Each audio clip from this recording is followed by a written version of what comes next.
Hello and welcome to the first edition of the Weekly Rundown, a show by the Ridge Runners, where we talk about all things trail and ultra running in Southeast Ohio and all the running news from the East Coast. I'm your best host, Michael Owen. And I'm the better host, Wesley Harton. On this week's show, we'll have results from the Northcoast 24-hour endurance run, the Boulder Beast, and the Shawnee Bear Run, and a new marathon world record. We'll also highlight this week's happenings from the world of Strava and all other running news from the area. But first, a look at the Barte Streak. Thank you, Wesley. All right, did Barte extend his weekly half marathon distance streak to 407 weeks? Well, ladies and gentlemen, he did it again. On Monday, despite having his Gatorade stolen that he had stashed at the trailhead. That was me, Paul, sorry. Barte still ran 13.4 miles to extend his weekly half streak. Tune into the show next week for the tantalizing edition of the Barte Streak to see if he made it 408 weeks. The Northcoast 24-hour endurance run took place over the weekend in Cleveland, Ohio, where silly runners ran laps upon laps around a less than mile loop. The Northcoast 24 was also this year's USATF 24-hour run national championship, making it a fairly competitive event. Even with that competition, Oliver LeBlond pulled away from the field on his way to running 160 miles, setting a new course record that was held by our favorite runner from Ohio, Harvey Lewis. LeBlond was a full 18 miles ahead of second place Padraig Mullins, and then another 10 miles ahead of Joe Fages. And on the women's side, it was an impressive performance by Megan Alvarado, who pulled away from the field in likewise fashion, becoming the 24-hour national champion with 140 miles. It should be noted that Alvarado was also the third place overall between both genders. Impressive job. She was 17 miles ahead of Emily Collins, who finished 123 miles, and Collins was also the top Ohioan between both genders. Good job. Charlotte Vesser-Haley rounded out the women's podium with 118 miles. Jason Holzapfel was the top Southeast Ohio runner from Wellston, Ohio. He got 77 miles in, less than half of the winner. Good job, Jason.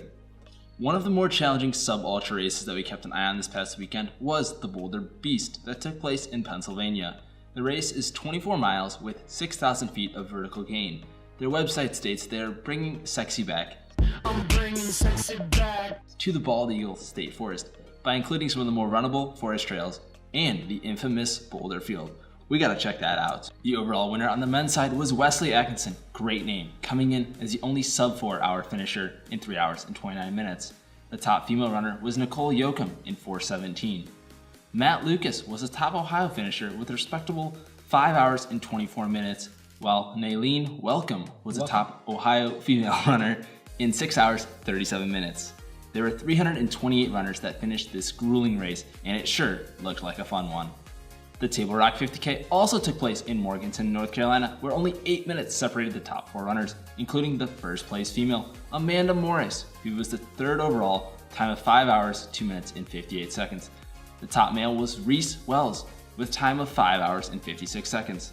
All of the top 7 finishers were from North Carolina, but there was a healthy contingent of Ohio runners that made their way down there. Drew Devier was the fastest of those 7 runners with a time of 7 hours and 40 minutes. Kimberly Johnson was the top female Ohioan in 8 hours and 19 minutes. Good job, Ohio.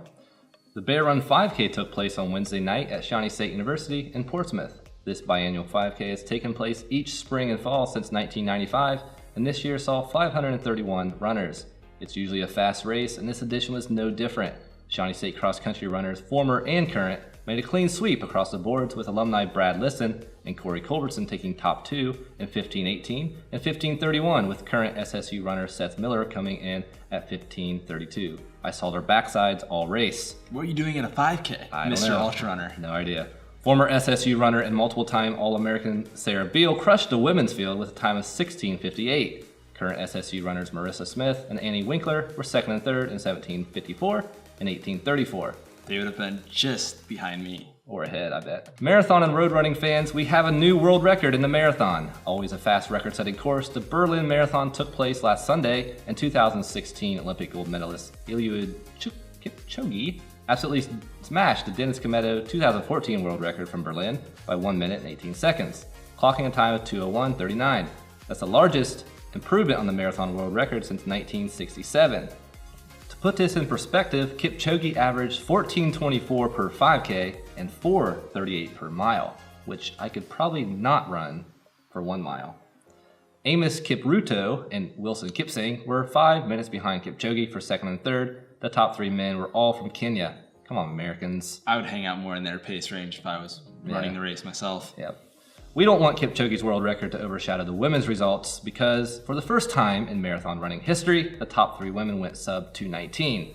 Gladys Cherono of Kenya took her 3rd Berlin crown and a course record of 2:18:11, with the Ethiopian duo of Rudy Aga as runner-up, 23 seconds back, and Tarunish Dababa, 44 seconds back. No Americans appeared to even be in the top 2,000. Now for our weekly Strava rundown, where each week we highlight the leaders in distance, elevation, as well as any other interesting activities from the SEOTR OVRC Strava Club. If you want to get noticed on the rundown, join the SEOTR OVRC Club. Visit the link below. Mileage leaders for this week look very similar to last week. Jacob Coleman once again topped the charts with 104 miles. Our very own Wesley Harton, showing up big this week, was second with 91 miles, and the before mentioned Jason Holzapfel was third with 88 miles. Of course, 77 of those was one day. The women's top 3 was exactly the same as last week. Boring Sarah Beal, Crystal Miller, and Tirza Costello, all 55 through 66 miles this week. It was a massive week of vertical running for the club, and I happened to top the charts with 20,600 feet. Who wrote this script?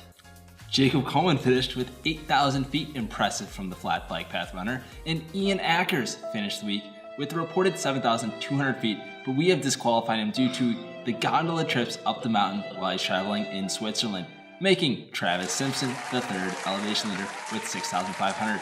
Sorry, Ian, you don't get extra kudos for using the gondola up the mountain. Yeah.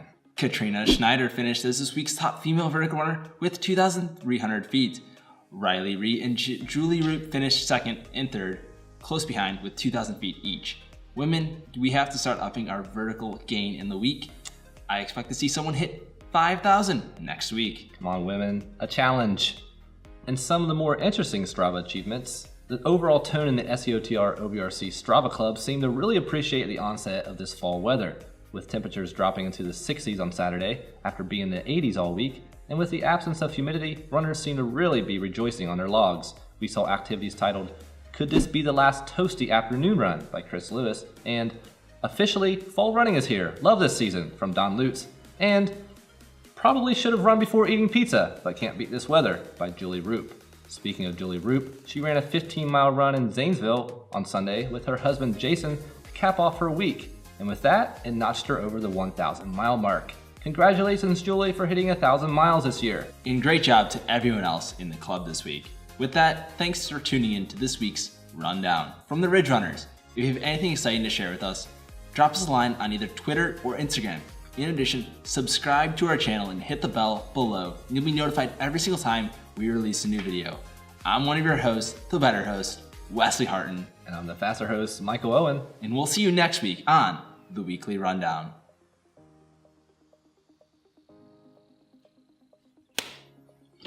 Boom.